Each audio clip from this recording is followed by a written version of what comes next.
विषय है क्या? राम अब जब तक इस सृष्टि पर हैं मौजूद, तब तक भाविक रूप से आपको रावण की चेतना कहीं ना कहीं बनी रहेगी। और मेरा अपना ये मानना है कि अक्सर हम विकारों को नकार देते हैं, लेकिन घी मक्खन जो होता है वो दूध में मौजूद होता है, लेकिन अगर रोटी के ऊपर हम कहें कि दूध को चुपड़ दो तो क्या घी मिल जाएगा? नहीं। उस प्रच्छन्न मक्खन को उस शुद्ध घी में से निकालने के लिए आपको थोड़ा सा उसमें विकार डालना पड़ता है। और जब आप विकार डालते हैं और फिर उसके बाद मथते हैं, तब उसका जो नकार स्वरूप है वो साकार में रूपांतरित हो जाता है। तो मेरा अपना ये मानना है कि विकारों को नकार के लिए नहीं, तभी तो शिव अगर देखें हम और आप, तो नकार और सकार की सम्मिलित ध्वनि ही ओंकार है। उन्होंने प्रकृतियों को सत रज तम, तीन जिन प्रकृतियों की हम बात करते हैं, तो इन तीनों का कितना सुंदर समुच्चय है।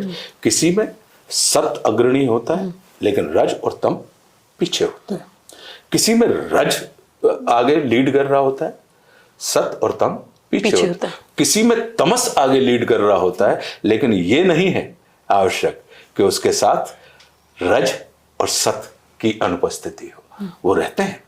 ये बिल्कुल वैसा ही है कि जैसे कोई गाड़ी बढ़ रही है, कार हम बढ़ाते हैं तो उसमें एक्सेलरेटर भी होता है और ब्रेक भी होता है। तो सत का क्या काम है? ब्रेक का नहीं, रज का काम है ब्रेक का, रज का काम है एक्सेलरेटर का, और सत का काम है ब्रेक का, बाधा रोकना। और सत जो करता है वो क्या करता है? वो उसको निर्देशित करता रहता है। तो जैसे हम कार, क्योंकि अगर इन तीनों प्रकृतियों को भी हम देख लें तो ये वही काम करते हैं। एक हमारे जीवन में रोकने का कार्य करती है, दूसरे हमारे जीवन को गति देने का कार्य करती है, और जो सत है वो हमारे जीवन को निर्देशित करने का कार्य करती है। तो ये तो सुंदर समुच्चय है। तो मेरा अपना यही मानना रहा है कि बहुत से लोग प्रकाश की ओर यात्रा करते हैं और अंधकार में पहुंच जाते हैं, और बहुत से लोग अंधकार से यात्रा करते हैं और फाइनली प्रकाश को उपलब्ध हो जाते हैं। तो हमारे जीवन में तो ऐसे कई घटनाक्रम हैं, और जितनी भी विभूतियां हमने देखी हैं, चाहे अगर हम और आप देखें, तो वो अंदर के ही द्वंद्व को, सत और असत के उस द्वंद्व को निकाल कर ही वो निर्द्वंद की उस अवस्था में पहुंचे, ताकि, और आज इसी के कारण आज हम उनको बड़ा प्रेम करते हैं, उनकी आराधना करते हैं और उनके जीवन में बने रहते हैं। परमात्मा श्री राम ने भी कभी रावण को अस्वीकार नहीं किया, नहीं, बिल्कुल नहीं किया। उन्होंने उनकी पूरी मर्यादा का पालन करते हुए, कितना विलक्षण है वो व्यक्तित्व कि हम अपने मित्रों के साथ मर्यादा का पालन नहीं कर सकते। उनको मान सम्मान, यश, प्रतिष्ठा, कीर्ति देने में हम कहीं ना कहीं कंजूसी कर देते हैं। लेकिन परमात्मा श्री राम को देखिए कि उनकी जो विलक्षणता है, उनका जो वैशिष्ट है, उसको उन्होंने कितने सुंदर तरीके से स्वीकारा, उसको आदर दिया, और उनके हिस्से की यश, प्रतिष्ठा, कीर्ति उनको दी। और यही परस्पर भाव रावण का भी था कि राम की कभी उन्होंने अवमानना नहीं की। राम को उन्होंने बहुत भली भांति पहले जांचा, परखा। आप देखिए ना, मैं चाहूंगा कि आप मेरी लिखी हुई एक पुस्तक है रामराज्य, उसको पढ़िएगा जरूर। वो पूरी वो राम भक्त की है।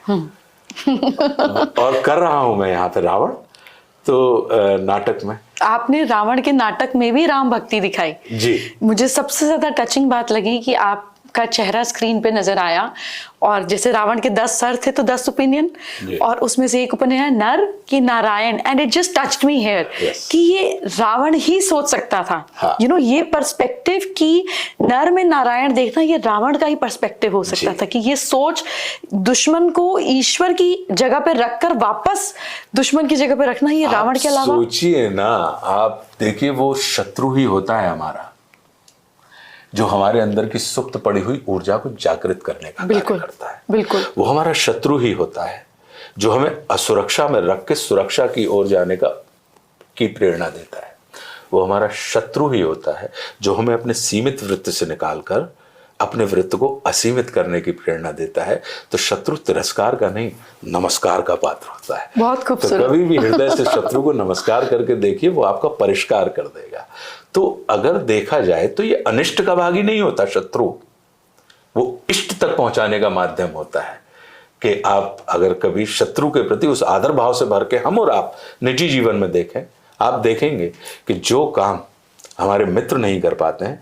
मित्र हमारे साथ रहते हैं सदैव, लेकिन वो दूर रहने के बाद भी वो शत्रु हमसे, हमको लगता है कि वो दूर है, लेकिन उसका संबंध, हमारा संबंध प्राण का संबंध होता है। हमें उसके प्राण चाहिए होते हैं और उसे हमारे प्राण चाहिए होते हैं। बाकी सबके संबंध जो है वो त्राण के संबंध है, कि हम आपको कष्ट से मुक्त कर देंगे या कष्ट में डाल देंगे। इस बात से मुझे याद आया, एस्ट्रोलॉजी में आप समझते हैं ये विषय बड़ा खूबसूरत है कि शत्रु का जो भाव है वो छठा भाव है, आप समझते हैं। यही भाव डेली जॉब का भी है कि आपको रोजमर्रा में काम करना है, और यही ऋण का भी है। तो जो शत्रु है ये तो हमारे ऋण है, मतलब ये हमको, जो हमको उद्धार देना है, ये शत्रु के थ्रू ही होना है। फिर एक बार शास्त्रों में कहा गया कि जो यंग बच्चों की डेथ हो जाती है, कि ये सबसे बड़ा दुख है, इससे बड़ा कोई दुख नहीं हो सकता। हम अपने माँ बाप की डेथ के लिए प्रिपेयर्ड होते हैं, कभी भी चाहते नहीं है लेकिन प्रिपेयर्ड होते हैं। हमें पता होता है कि इसी सिस्टम से आए हैं, इसी सिस्टम से जाएंगे। बच्चे के लिए कोई भी प्रिपेयर्ड नहीं होता, और इससे बड़ा कोई जीवन में बड़ा दुख भी नहीं है। तो बच्चे का जो अचानक डेथ हो जाना या अकाल मृत्यु हो जाना, तो कहा गया है कि ये आपके दुश्मन है जो आए, और इससे ज्यादा तकलीफ तो आपको दुश्मन कोई दे ही नहीं सकता था, तो वो अपना ऋण पूरा करके चले गए।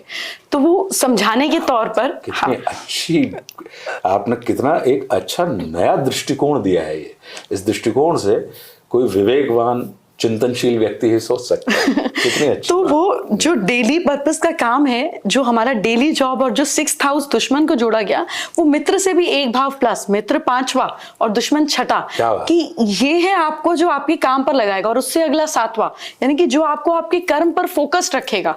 तो मित्र आपको दूर करेंगे, क्योंकि आप अगर दोस्ती में जाएंगे तो काम कब करेंगे, आप मौज करेंगे।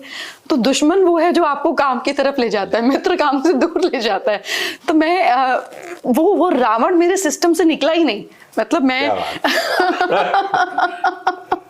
और ये बोलते हुए अच्छा भी नहीं लगता हिंदुस्तान की जनता के सामने, बट इतना आदर आपने रावण के लिए क्रिएट किया कि मुझे लगा कि ये राम की ही इच्छा रही होगी कि अब कलयुग में लोग रावण को भी समझें, वो मान दे। मतलब अब राम जी ने मार दिया, अब हर बार जलाने की क्या बात है।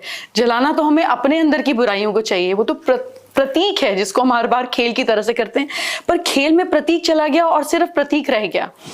सो जो आपने ये रावण की रिस्पेक्ट क्रिएट की है, और धीरे धीरे मुझे लगता है एस्ट्रोलॉजी में भी रावण संहिता वापस से ऊपर आएगी, लोग उसको समझेंगे।